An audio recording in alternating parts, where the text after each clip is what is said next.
नमस्कार मित्रों, मैं मनोज कुमार पांडे अपने YouTube चैनल अध्यात्म में आपका स्वागत करता हूं। प्रस्तुत है कठोपनिषद का 11वां एवं अंतिम भाग। पिछले भागों को सुनने के लिए आप मेरे चैनल में जाकर के देख सकते हैं। तो प्रस्तुत है, सब पर शासन करने वाले और सबों को नियंत्रण में रखकर नियमानुसार चलने वाले इन परमेश्वर के भय से अग्नि तपता है, इन्हीं के भय से सूर्य तप रहा है, इन्हीं के भय से इंद्र, वायु और पांचवें मृत्यु देवता ये सब दौड़ दौड़ कर जल आदि बरसाना, प्राणियों को जीवन शक्ति प्रदान करना, जीवों के शरीरों का अंत करना आदि अपना अपना काम सावधानी पूर्वक कर रहे हैं। सारांश यह है कि इस जगत में देव समुदाय के द्वारा सारे कार्य जो नियमित रूप से संपन्न हो रहे हैं वे इन सर्वशक्तिमान सर्वेश्वर सबके शासक एवं नियंता परमेश्वर के अमोघ शासन से हो रहे हैं।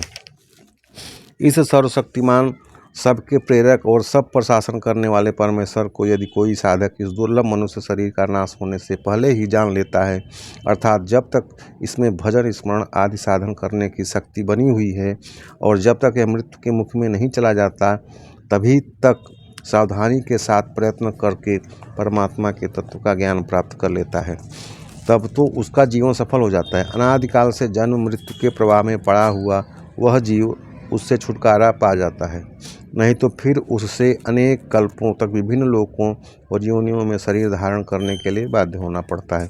अतएव मनुष्य को मृत्यु से पहले ही परमात्मा को जान लेना चाहिए।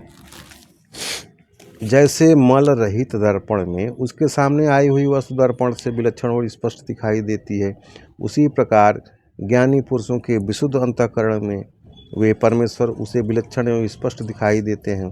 जैसे स्वप्न में वस्तु समूह यथार्थ रूप में न दिखकर स्वप्नदृष्टा मनुष्य की वासना और विविध संस्कारों के अनुसार कहीं की वस्तु कहीं की विशृंखल रूप से स्पष्ट दिखाई देती है, वैसे ही पितृलोक में परमेश्वर का स्वरूप यथावत स्पष्ट न दिखकर अस्पष्ट ही दिखता है, क्योंकि पितृलोक को प्राप्त प्राणियों को पूर्व जन्म की स्मृति और वहाँ के संबंधियों का पूर्ववत ज्ञान होने के कारण वे तदनुरूप वासना जाल में आबद्ध रहते हैं।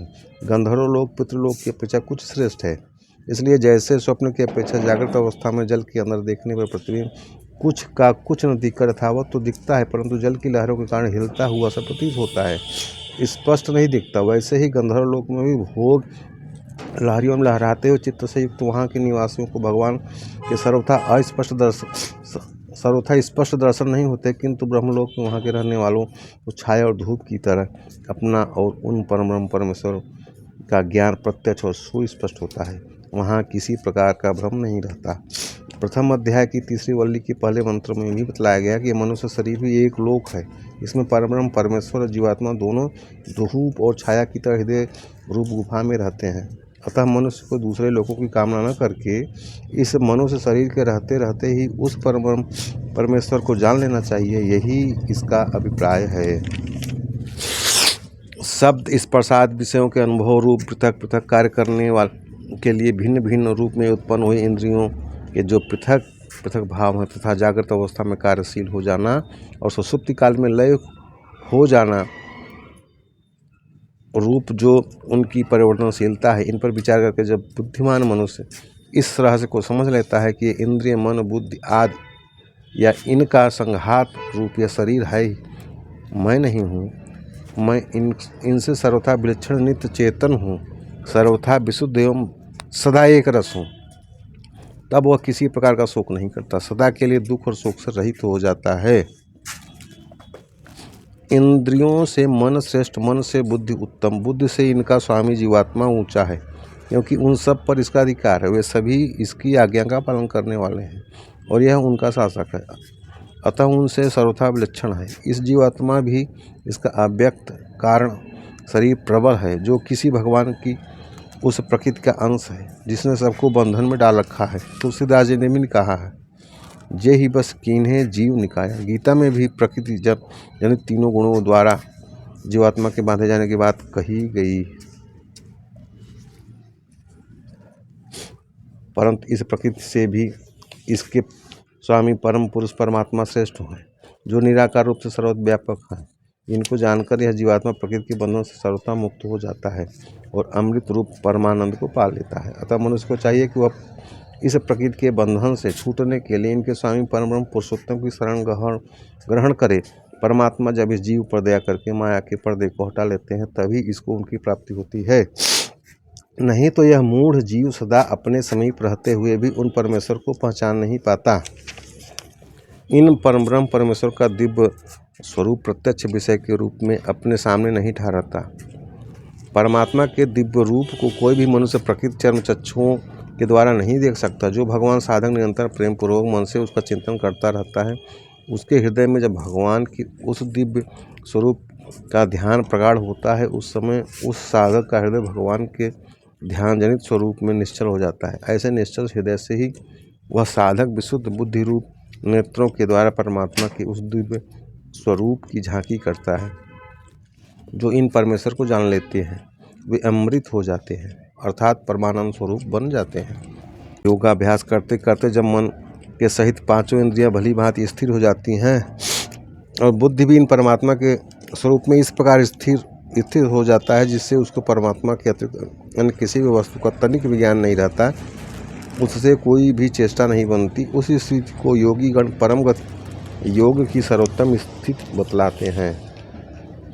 इंद्रिय, मन और बुद्धि की स्थिर धारणा का ही नाम योग है, ऐसा अनुभवी योगी महानुभाव मानते हैं, क्योंकि उस समय साधक विषयक दर्शन रूप सब प्रकार के प्रमाद से सर्वथा रहित हो जाता है। परंतु योग उदय और अस्त होने वाला है, अतः परमात्मा को प्राप्त करने की इच्छा वाले साधक को निरंतर योग युक्त रहने का दृढ़ अभ्यास करते रहना चाहिए।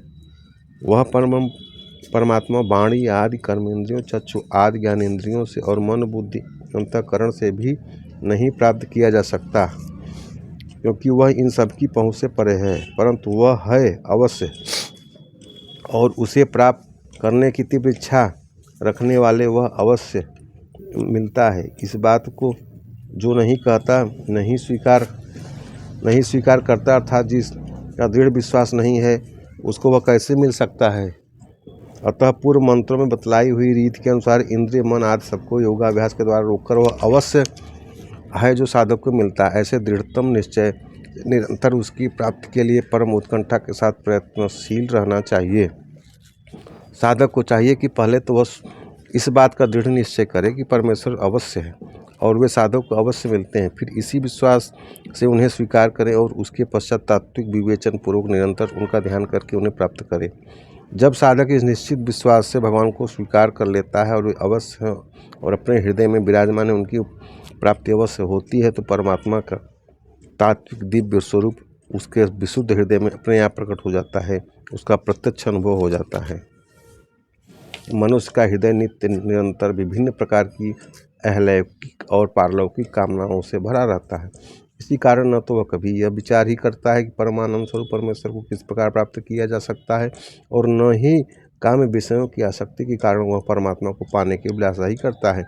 ये सारी कामनाएं साधक पुरुष के हृदय से जब समूल नष्ट हो जाती हैं, तब वो तो सदा से मरण धर्म था अमर हो जाता है, और यही मनुष्य शरीर में ही उस परम परमेश्वर का भली भांति साक्षात अनुभव कर लेता है। जब साधक के हृदय की अहंता, ममता रूप समस्त अज्ञान ग्रंथियाँ भली भांति कट जाती हैं, उसके सब प्रकार के संशय सर्वथा नष्ट हो जाते हैं और उपयुक्त उपदेश के अनुसार उसे दृढ़ निश्चय हो जाता है कि परम परमेश्वर अवश्य हैं, वे निश्चय ही मिलते हैं, तब वह इस शरीर में रहते हुए परमात्मा का साक्षात करके अमर हो जाता है। बस इतना ही वेदांत का सनातन उपदेश है। अब मरने के बाद होने वाली जीवात्मा की गति का वर्णन करते हैं। हृदय में 101 प्रधान नाड़ियां हैं जो वहां से सब ओर फैली हुई हैं। उनमें एक नाड़ी जिसको सुषुम्ना कहते हैं, हृदय से मस्तक की ओर गई है। भगवान के परम धाम में जाने का अधिकारी उस नाड़ी द्वारा शरीर से बाहर निकलकर सबसे ऊंचे लोक में अर्थात भगवान के परम धाम में जाकर अमृत स्वरूप परमानंद में परमेश्वर को प्राप्त हो जाता है। दूसरे जीव मरण काल में दूसरी नाड़ियों द्वारा शरीर के बाहर निकल कर अपने अपने कर्म वासना के अनुसार नाना योनियों को प्राप्त होते हैं। सबके अंतर्यामी परम पुरुष परमेश्वर हृदय के अनुरूप अंगुष्ठ मात्र स्वरूप होकर सदैव सभी मनुष्यों के भीतर निवास करते हैं। तो भी मनुष्य उनकी वो देखता तक नहीं। जो प्रमाद रहित होकर उनकी प्राप्ति के साधन में लगे हैं, उन मनुष्यों को चाहिए कि उन शरीरस्थ परमेश्वर को इस शरीर से और अपने आप से उसी तरह पृथक हो और विलक्षण समझे, जैसे साधारण लोग मूंज से सींग को पृथक देखते हैं। अर्थात जिस प्रकार मूंज में रहने वाले सींग मूंज से विलक्षण और पृथक है, उसी प्रकार वह शरीर और आत्मा से भीतर रहने वाला परमेश्वर उन दोनों से सर्वथा विलक्षण है। वही विशुद्ध अमृत है, वही विशुद्ध अमृत है। यहाँ यह वाक्य की पुनरावृत्ति उपदेश की समाप्ति एवं सिद्धांत की निश्चितता को सूचित करती है।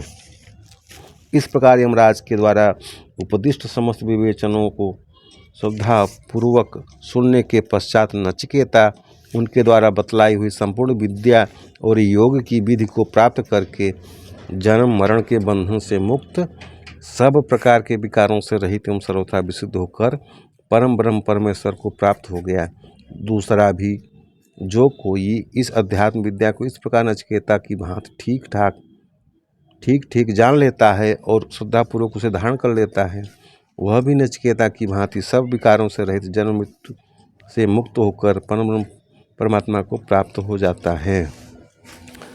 कठोर उपनिषद यहाँ पे समाप्त होता है।